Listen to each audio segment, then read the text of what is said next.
Hi, I'm Beckie Belote from Newport News, Virginia, and I have a few more tips for you on the train tracks punch. Okay, so in my first video, I already showed just some basic, a train track idea. And then I showed some other really cool ideas that weren't train tracks that were just super cool and beautiful. Today, I'm going to show you some that are a little higher level, and they're going to use this little guy. So hopefully you can pull this out because you're going to love it with this other tool. All right, so first of all, you're going to cut your train track.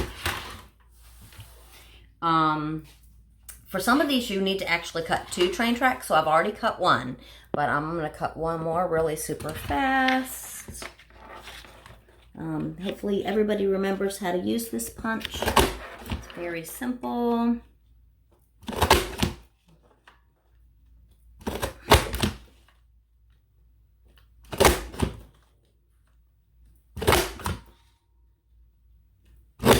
All right, so got myself a punch. Looks like I missed the end. That's silly. How did that happen? Oh, I know why, because I had a hard time seeing my start line.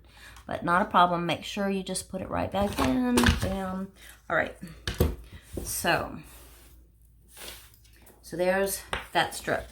All right, so next, what you're going to do is you're going to split it right down the middle.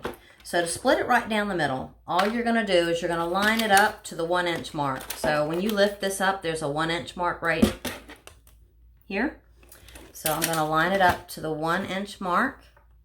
I put a little dot on mine to make it more obvious. All right, and then I'm just going to cut with the wavy one. Be really careful because of the spindles to not break them. This will not work with this particular trimmer if you're using a designer print. So make sure you're using cardstock.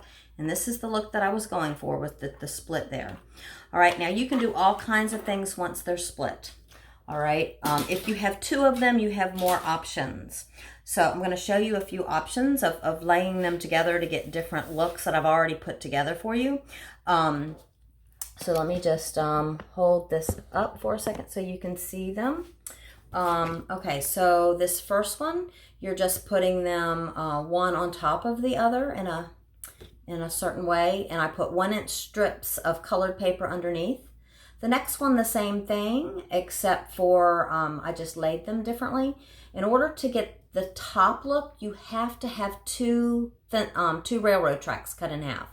And then you mix and match the pieces to get this look. This one you can do with just 1 railroad track, all right? This is a half of a railroad track. I kind of thought it looked like the San Francisco Bridge or one of those other types of picket fences.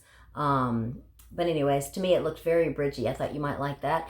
Down here, this also, let's see, this one also has to be done with 2 different fences. So you do 2 different fences, cut them in half, mix and match.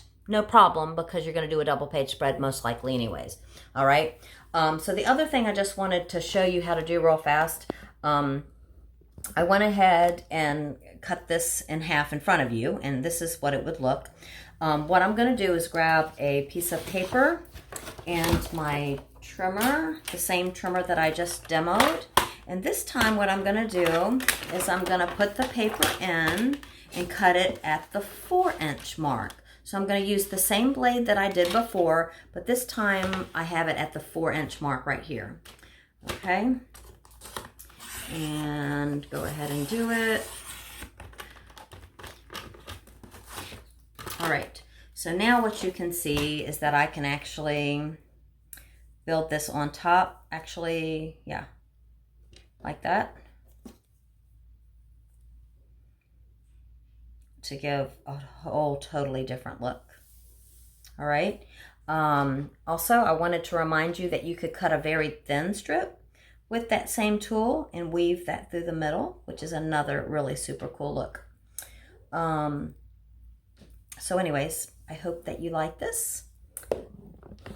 I love this tool. It's great. It does so much. So anyways, I hope that you enjoy playing with this guy. Thanks. Bye.